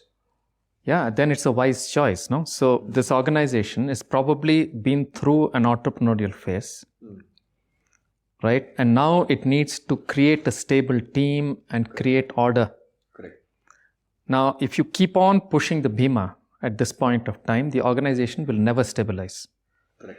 Right? So it's a wise thing to do, to bring in a Nakula person to really create the institutional grounding, right? Not just the win, right? But the us. What does it mean to be us? Who are we, right? Why do we exist? Now, what does it mean to work together? Now, these are the kind of questions that a Nakula can enable, right? That energy can enable. You also need stability and certainty. Right? So you actually need these three people to work together. Yes. So if the organization has made a wise choice, it's very easy then, because the Nakula is valued already when they're coming in. And they have a space, and others also know the space, right? Though the basic characteristic of a Nakula is to stay in the background, is to create the infrastructure. If I may come in there, Raghu, I used to be a search consultant earlier in my previous life. And in a lot of these situations, I would notice that the hiring manager often appreciates the Nakula characteristics and often has made the choice. But if you look at the leaders, incoming leaders' playground, the subordinates, the peers, and some of the others may have to discover that characteristic, may not know that on day zero. Sometimes I find that in those situations, derailments can happen. So I was wondering. It is difficult, but see, it depends on, I might have a dominant Nakula characteristic. But I can also supplement it with some Bhima and others. Now, to get into certain general management areas, if I'm in a specialized management area, then let's say if I'm a very good Sahadeva, I don't have to worry about creating too many other capabilities. But if I'm in a general management area, I have to balance my dominant propensity with other capabilities. Right? A Nakula, for example, has to know how to bargain, has to know how to say no. Right? And things like this. If they don't, the probability of their being taken for granted is high. Right? And this is why I was talking about understanding the shadow and all that before. Right? The Nakulas generally tend to wait to be bestowed honor or bestowed recognition. They very rarely ask for it. Now, if as a Nakula, I'm not aware of this, and if I don't know how to, look at it and say, okay, I have to learn how to draw boundaries and say no, it will become a problem. Yeah, and general tendency is not to understand how much of value Nakula brings in. True. Right? It's their absence that pinches. Because people have taken this person's offering for granted and gone on doing all kinds of things. Like even in the Mahabharata, Arjuna goes gallivanting all over. If Nakula hasn't kept his weapons clean and his horse ready and all that, when Arjuna comes back, there'll be no horse or weapons to fight with. He's the enabler. Right? Yeah. He's an absolutely essential enabler. And I have a feeling going forward, you were asking me earlier, the more uncertain the world becomes, the more the creation of reliable infrastructure will become crucial. Right? You can't make agile changes without a stable infrastructure. It's interesting when you say infrastructure, it's not just the traditional sense in which it's used, but also this human thing. Infrastructure. Then what? You come suddenly and you tell me, hey man, yesterday's business is gone, tomorrow's business is this. If I don't have a strong feeling of us, if I don't have a place to speak about my anxieties and discover a way of responding, right, it's going to become very disturbing, no? So who creates this emotional infrastructure? Especially to take sharp changes in the reality of the world. Without this emotional infrastructure, it will be very difficult. Fascinating. Another transition context you talk about, Raghu, in the book, I'll read from the book. You say, Mahabharata tells us that the mark of a leader is not one who's great at solving problems like a Hercules, but one who can understand the dharma sankata. Inflection points call for wisdom and re-anchoring of one's values. Finding new inner resources to make the right choices and investing one's full conviction and energy in that choice. I found it's not somebody who comes and pushes, but somebody who can sort of question the paradigm and move the Absolutely. system. So can you expand on this? See, traditionally, leadership has been looked at from the center of the organization, right? Moment you click and you say organogram, there'll be one pyramid that comes up. Now, this is an archaic, I think in today's context, meaningless way of thinking of an organization, right? What you really need for leadership is somebody who's at the edge of the organization, not sitting in the center, right? Now, what is this person doing sitting at the edge of the organization? He's having a view of the world as it is emerging, and he's having a view inside to see what are the capabilities of this organization, right? And it's very simple, Ashby's law, right? The capabilities of an organism have to be greater than the challenges from the environment for if it has to survive. So leadership today in a changing context is to continuously ensure that the capabilities of the organization are one step ahead of the challenges that are going to come from the environment. You're not going to know this if you're sitting on top here and trying to make people do what you want. You've got to be at the edge and be able to look at what the future is, right? And then communicate it back and create a response structure which can follow this, right? That is critically the Arjuna capability, the capability of staying at the boundary. Where does Arjuna ask all his great questions here? Between the two armies, no? Middle of the ground. Right. So you have to stand there, understand what's going to happen here, and then pull from here and say, hey, this is what's going to happen. And if you have this Nakula, this thing of a very capable set of core group, and you've created the capabilities here, they will know how to respond. You don't have to direct them beyond that. That's the ABCD I talked about. So this person has to be aware, balanced, contextually intelligent, and know the values. He cannot, right, the values of an organization cannot be changed quickly because they're the deepest layer. You can change the technology. You can change some structure and systems. But The value thing you cannot change. So why am I in business at a human level has to be answered clearly. And then the navigation you can do is largely based on that. That will not shift that easily. This is Deepak here again. I'm reminded of an insight on this podcast from Amy Edmondson of Harvard Business School. She was recently voted as the #1 management thinker in the world by Thinkers 50, an organization that's considered to be the equivalent of Oscar Awards for management thinkers. She's been studying psychological safety for several decades, way before Google and some of the others popularized it. I define it as an environment where people feel free to take interpersonal risks. And maybe I should clarify what an interpersonal risk is. That's anything that you might do or say that creates a risk that others might think less well of you. Right? So if I ask a question, you might think I'm stupid. If I offer an idea that you think is really a crazy idea, you might think I'm not in touch with reality. If I ask for help, you might think I'm weak, right? So all of those are in the category of interpersonal risks. And I would argue those are the interpersonal risks that good employees take every day, right? Because if you aren't offering ideas or asking questions or asking for help in a complex, interdependent world, you're not doing your job.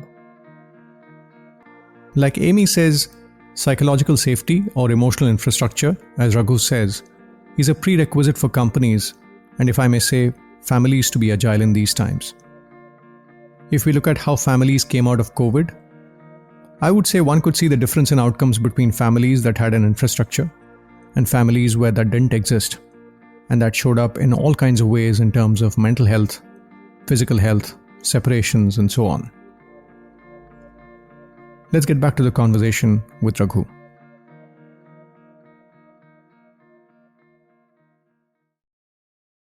The other distinction I wanted to pick up in the book, from the book, Raghu, was the distinction you make between Shakti and Balam. You say external and internal strength. That's right. Can you expand on that, please? See, there's quite a bit that's been talked about this, intrinsic motivators, extrinsic motivators, and things like that. So it's there in current discourse. See, I think it comes in the Mahabharata only, and I don't remember which text it comes in. It talks clearly about Shakti and Balam. Okay, there are many Balams that are talked about, but essentially it talks about 3 forms of Balam. And Balam actually has to do with it's a competency issue. Okay, so these 3 kinds of Balams, one is called Asana Balam. So what is the position? What is the status I'm in? What is the resources given to me by society or by the organization? That is Asana Balam. Right? The second is Yoga Balam. How good am I at politics? Who are my friends? Who are my enemies? How am I creating this? Right? So Yudhishthira, when he is gone away, those 13 years, is also creating this Balam. Right? He's talking to the right people and saying, will you fight for me or not? And then there is Kala Balam. Okay, so there's another conversation again in the Mahabharata where Draupadi and Bhima come and say, why are you here? You're a coward. You don't have Shakti. So you're not fighting. So he says it's not a question of Shakti, it's a question of timing. You can't fight too early. I might have an internal conviction. So Shaktis are internal things. Right? And the 3 critical Shaktis that have been talked about over and over again is Ichcha Shakti, which is conviction and really, I will do this, deep intent. Yeah? Jnana Shakti. Just Ichcha Shakti will just make you jump up and down. You have to have Jnana. Right? Which is intelligence, competencies, and right? And Kriya Shakti. So these 3 are internal Shaktis. If these match with Balam, right? This is also the being and doing. Yeah? Then it's all aligned and there's tremendous power.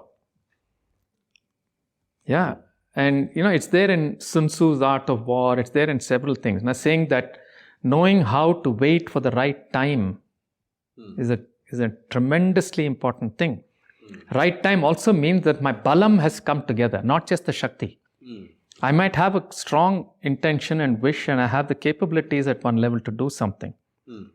But if the external doesn't respond, the balam is lost. Na? Yeah, look at some of the greatest people whom we celebrate today. Now, Kafka was not known when in his life. His time hadn't come. Right? You have so many artists. Na? Van Gogh. He was not celebrated at his time. But he's been celebrated later because in that context, suddenly this whole thing made sense. He had the Shakti. But the external combination didn't work. Yeah, there are a lot of products. No? I mean, Microsoft wasn't the best. No? Tandem, there were Osborne, there were other people at that time who had done very good things, but they didn't have this combination of the balam outside. No?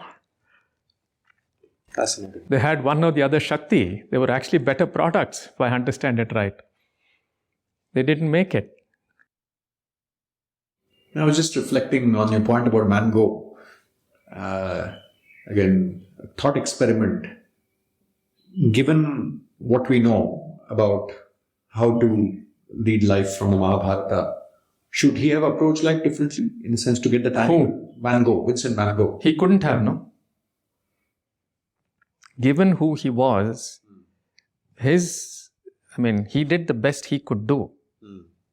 See, the balam aspect is not just internally decided. The balam is all external. Now see, the asana balam is not, I don't create my asana balam. There is a seat available. I go and sit in that seat. Or some context is available. When somebody says, okay, take on leadership. That is asana balam. Right? Kala balam is the external context, timing is right. Right?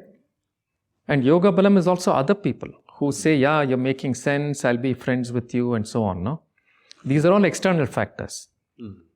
Shaktis are all internal factors. I cannot dictate the external factors, but I can be intelligent and know when the external factors are right. That's the point you made about operating on the edge of the Exactly. Fascinating. As we bring the conversation to a close, Raghu, a couple of questions. One is more personal. I'm on this journey of being a coach and a sounding board for leaders, and you've been doing this for decades. One of the questions I keep asking myself is, how do I continue my growth over time? When you look at your journey, Raghu, what's been the nature of evolution? Let's say if you look at the kinds of conversations you have with leaders today and compare them to maybe the kinds of conversations you had 2 decades back or 3 decades back, what are the kinds of dimensions in which you've grown over time? See, if I look at my growth, I don't think, a large part of my growth has been through dialogues with leaders that we know in business. Right? See, if I look back, I look at myself more as a action research person than a consultant or a coach or whatever. Right? And there have been 3 areas which I have been working on in depth. Right? One is, of course, systems engineering and how systems work. The second has been studying with Krishnamacharya and yoga in depth. Now, really understanding the Yoga Sutras, the psyche. Right? And the third has been process work with Professor Pulin, Garg, theater, all of these kinds of things. I've always been innovating between these 3. Right? And where can I innovate? I can only innovate in an organization. Right? So I've had this tremendous good fortune of CEOs who have trusted me. Okay? So there's Mr. Subaya. He and I have had a very nice relationship over time. And he invited me to work with Parry. It was a turnaround situation. Right? So I did my study, whatever. And then they asked me to work with Parry Sugar, right? And there, I was also, my orientation towards working in organizations has been to look at operations first, value creation and things like that, and then see how other factors are coming in to aid it or stop it, right? So I actually had to work with an organization which I stayed in a house that Clive had stayed in, on my way to Nelikkuppam. Okay, so some of the mindsets there are that archaic, right? And here you have to design an organization for response, because that's why it's going sick. There's some responsiveness issue there. So when I went in and I was working with the organization, I had to contend with how to create a sense of flow and accountability this way, horizontal, versus the high colonized idea of vertical control. Right? So I played with it, and that's when this idea of, totally aligned organization came up. Yeah, because by that time, from my initial work and all that, I had also got in touch with our productivity consulting group from the US had got in touch with me, right? There was a guy called Norman Bodek, who's generally called Grandfather Lean now, but he was one of the first people to study Japanese management, bring it to the world, phenomenal guy. So they were looking for Indian partners, and they are Muktananda followers. So he was looking for a person who was involved with yoga and all that. So whatever, this combination happened. So I was learning these Japanese methods, which are very powerful. And obviously, it went very well with my OR thing. And you go into an organization, you start working with this horizontal thing, and the management is vertical. So the culture, it does not fit flow. Right? So then I experimented with how do you get these mindsets to change? Right? So like I told you, I don't do behavioral lessons. I make exercises and games. So I made this game and made them play. And there are two teams. One is vertical. The other one is completely customer faced. Right? So how do you organize yourselves, whatever. The lessons are very, very clear. But I asked them to give themselves names, no? So one of these guys said, sir, we are an aligned organization. They are a boss face organization. Right? So that is when I developed this whole thing of what does it mean to create a totally aligned organization. Yeah, total alignment, which will go with TQM and TPM and all the rest of it. Interesting. Right. And Mr. Subbaiah was willing to, I discussed it with him, and the CEO was willing to look at all this and work with it. So once you do this, the organization then doesn't look vertical with all these things. It looks like a rocket or a bird. Yeah, because like I told you, the CEO is at the edge. He's saying this is where you go. So he's pointing the organization to the customer, and the value chain gets aligned behind it. Right? And then you have the financial things that are helping this process. You have the human processes helping to make sure that flow is happening. Right? This is an agile organization. This cannot be an agile organization. Right? And then I had to work with Parry, what became Parry Agro. Yeah, CWC was taken over. Again, colonial. No? So all these lovely tea fields with these huge colonial bungalows and all that. And when Parry took over, they're not that mindset. So we worked with it. And there the issue was, how do you redefine work so that it's not so, Sahib based and things like that. And there I developed this whole thing of saying, can we shift the focus of work from being oriented towards job towards being oriented towards my links with people? Yeah, that's what comes from the earlier picture also. But here it had to be very clearly defined. We had the issue of redefining work itself. So like that, I've been applying from this and that and developing answers to situations. And each of them would take a couple of years. But because the trust I had, like for example, Mahabharata, this book is actually based on 10 years of working with TCS on a program called the Leader Prepares. We've done about 100 odd things where the Mahabharata is the core. So I bring in theater, I bring in lots of ideas from yoga quietly. Yeah, we do some yoga practice, but also peppered in the program, and the Mahabharata insights. We actually make them do theater. We make them do a lot of these things over a 5-day, 6-day period. But the origin of that was in the Murugappa group, where I did a leadership training program, which was a 2-week thing at that time. 1 week was theater, the second was outward bound. Right? So these have been really the incubating spaces. See, while most of my initial work was actually supported by Mr. Subaya, there's a lot of space and trust, whatever I was given by the Handas, Sushil Handa and Sunil Handa, where I worked with them for more than maybe 20, 25 years or more, I'm not sure.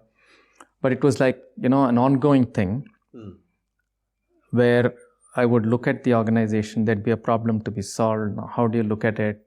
Bring all these elements together, things like that. So at one point of time, they had to really look at their cash flow and things. So we set up this goal of saying, what's 1 rupee going into the organization? When is it coming back? Right? So can you make that the one point around which the whole organization works? So from 240, 250 something, we said 120 and then 60 and so on. Right? So all of this, you set out the problem and then you discuss with the CEO saying, I'm going to try this, I'm going to try this. Okay.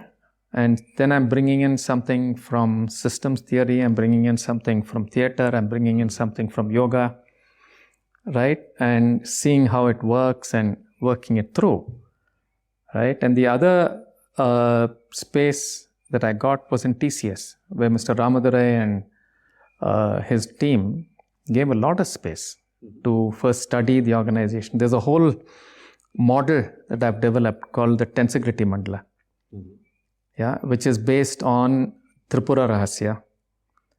Okay, so going back to Dharampal, study something, take the principle, see how it can be applied. Right? So the Tripura Rahasya talks about how the entire universe is actually a tetrahedron. Right? With Chit Shakti, Ichcha Shakti, Jnana Shakti, and Kriya Shakti. Right? And how this whole thing happens. Now, at the same time, there's a very good friend of mine called Prasad Kaipa, who's also used tetrahedrons. So I worked with this and developed a whole model of how to look at the organization. And then we worked a couple of years with the top management team and things like that, and then developed this training program and all that. So without these kinds of spaces and the trust that was placed on me by these CEOs and their team, I wouldn't have developed anything.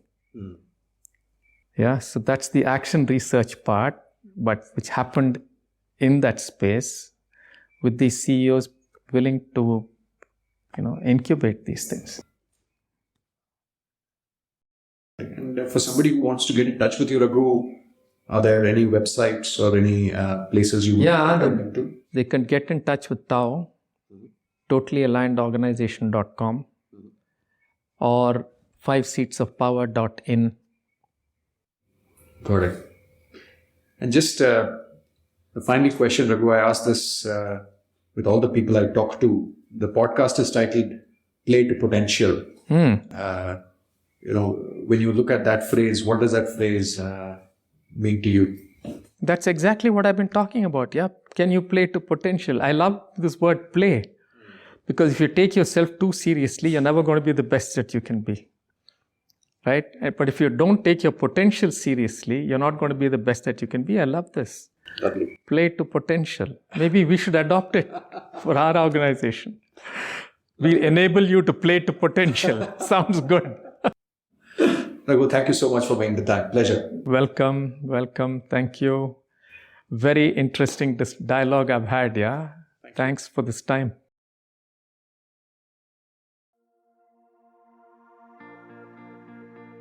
Thank you for listening. If you want to listen more on the topic, you might like 2 of the curated playlists we have at the podcast. One is self-awareness, second is mindfulness. All you have to do is go to playtopotential.com, playtopotential.com, and go to the curated playlists section. Thank you for your time and attention, and I look forward to having you at a subsequent conversation at the Play to Potential podcast. To know more about the advisory work I do, you can just visit playtopotential.com and look at the section about Deepak. Bye now.